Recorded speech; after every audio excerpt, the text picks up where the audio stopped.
Welcome to Wilderness Cooking. I am Tavakul, and here in the mountain-kissed village of Gamavan, time isn't measured by the clock, but by the crackle of firewood and the rhythm of the seasons. Let's begin another chapter.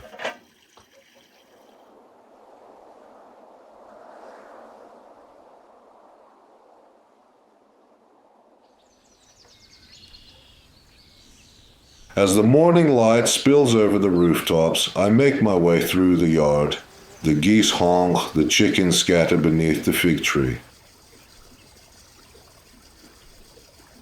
This is how each day begins, with small acts of care.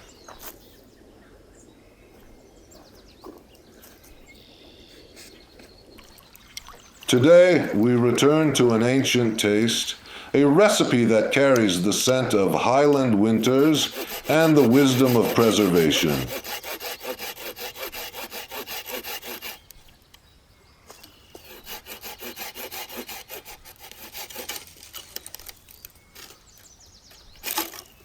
We'll be cooking a hearty lamb stew made not from fresh meat but from air-dried lamb cured in the wind and sun, a dish born of need but rich with depth and heritage.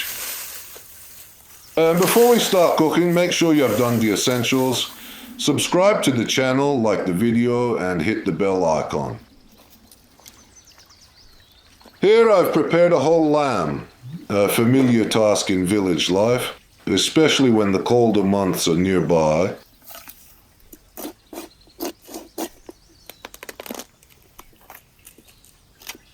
Much of this meat will be dried, salted generously and hung so that the lamb will slowly lose moisture and gain intensity. This practice has shaped how mountain communities store and flavor their food, relying on air, salt, and patience. Preservation in this form protects the meat during long winters when fresh supplies are scarce. Its flavor deepens, becoming earthy and strong, making it ideal for stews and broths. But it's not without its challenges. If the drying is too fast or the salt uneven, the meat can become tough or spoil. That's why every step, from slicing to hanging, is done with care and attention. Weather plays a quiet but vital role. The right breeze, the right temperature, these small details decide everything.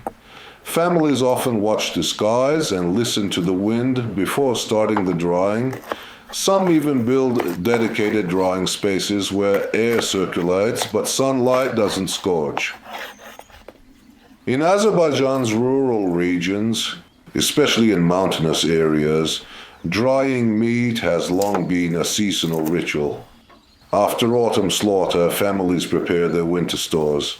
The dried lamb is then used sparingly, simmered into soups or stews, often on special days or when guests arrive. Once the drying is done, the meat is no longer soft or pink. It stiffens, darkens, and the fat turns pale and waxy. The lean parts tighten into firm, chewy strips.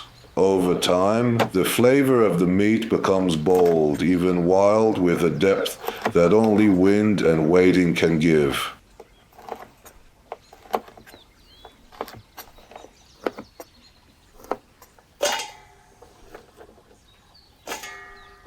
But there's a cost to keeping meat this way, and this is the salt. After weeks of curing, the meat becomes almost too salty to eat as is. So before it ever meets the pot, it needs a bit of care. I'll wash it well, maybe more than once, to soften the sharp edge and bring back balance. It's a small step, but it changes everything.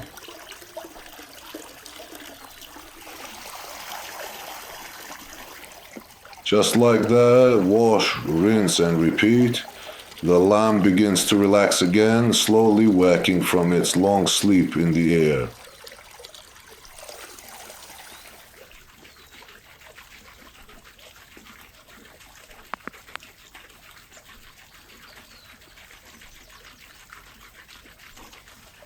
Now that the meat's been rinsed and rested, it's time to light the fire.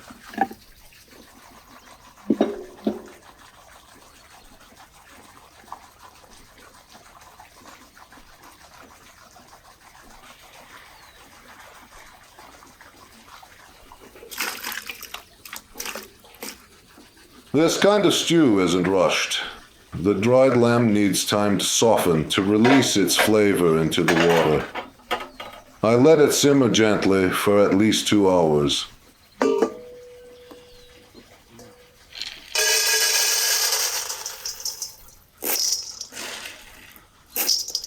Across the world, many cultures have developed hearty stews using dried meats and legumes.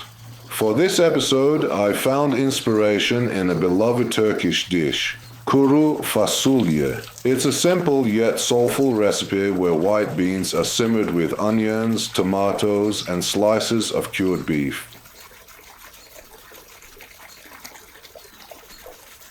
Taking that idea as a base, I've created a version in our own Azerbaijani style. Something rooted in tradition, but with my own touch. Let's see how this idea will come to life today. Before each episode, I take time to do a bit of research to bring you something with meaning, not just flavor. While looking into dried meat techniques, I came across something fascinating. In ancient Middle Eastern and Asian cultures, meat was sun-dried as far back as 12,000 BC. In ancient Greece, salt curing and drying were already documented by 600 BC. Simple, effective methods that stood the test of time. Learning how to cook is important, of course, but knowing where your dish comes from, that's just as essential. It gives you a certain respect for what's on your plate and for the hands that passed it down. And it gives you insight into how flavors evolved, how people solved problems, and how traditions formed around necessity and creativity.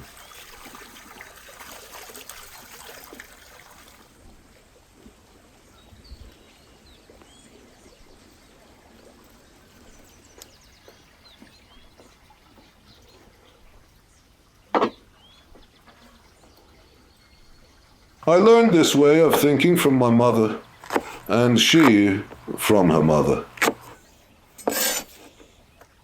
While they rolled dough for bread or wrapped dolma in grape leaves, the kitchen was always filled with conversation, stories about different ways to cook the same dish, or the little secrets of regional styles.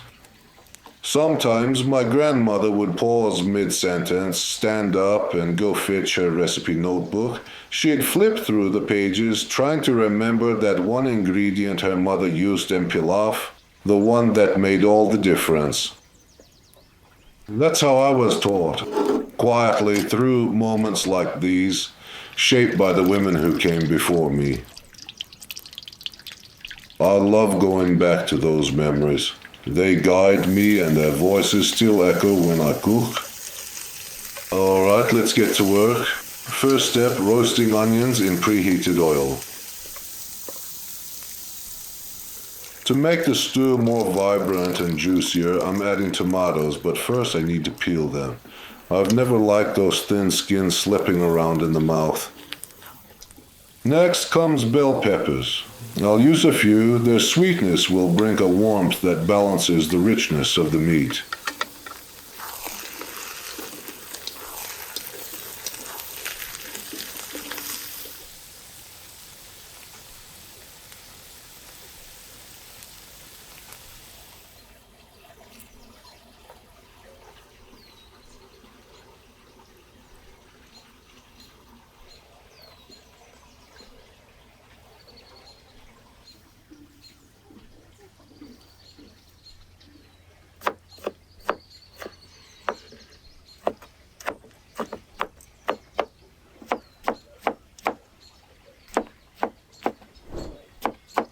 While everything simmers, let me tell you, the tools I use matter just as much as the ingredients. These hand-forged knives, these carved wooden bowls, they're all from my online shop, homewild.shop. I've spent years collecting and crafting what feels right in the hand. Scan the QR code and maybe you'll find something that fits your kitchen too. You might have noticed I'm cooking the beans and dried meat in one pot and the vegetables in another. That's intentional. I want the broth with the meat and beans to deepen, to grow rich and full of character. Meanwhile, the vegetables need to soften together, stewing gently until their flavors become one. Now it's time to bring them together. I pour the vegetables into the pot of simmering beans and meat, and from here it's just a matter of letting everything marry, slow and steady.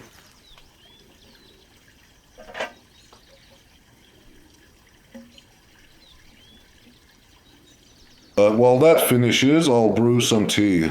Quiet ritual I never skip.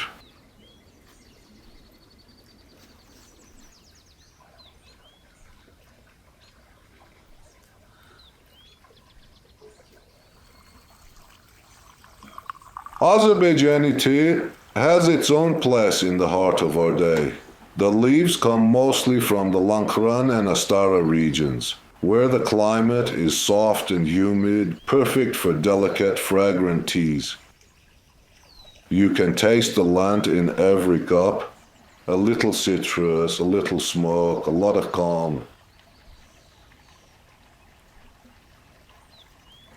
As the tea steeps, I hear a familiar sound. Mickey's hooves clicking around the corner. It's funny how quickly animals become part of your life. Goats especially. Clever, stubborn, full of personality. You don't just raise them. You talk to them, you argue, you laugh. Hayda, yavaş versene.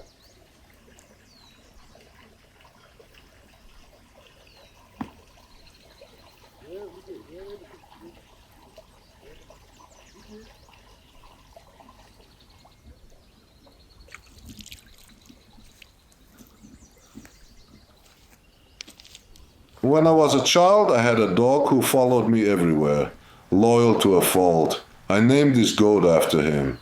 Something about her spirit reminded me of that old friend.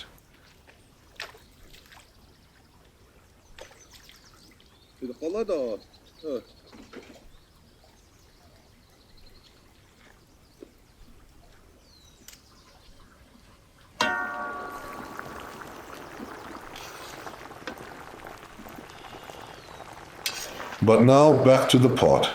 The stew that is bubbling gently is calling for us. Let's serve it up. The smell alone makes you want to sit down and forget the world for a while.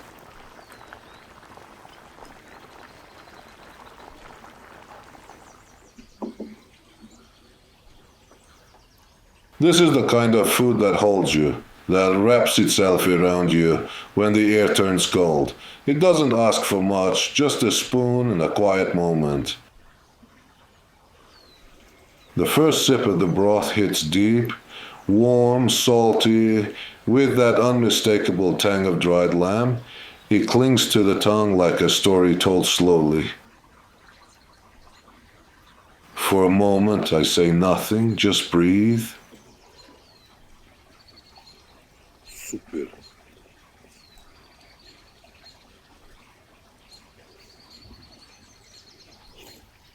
And that's where we'll leave it today. A simple stew, table set in the open air, and memories stirred back to life. Thank you for joining me. Until next time, this was Wilderness Cooking with Tawakkul, where nature feeds the soul.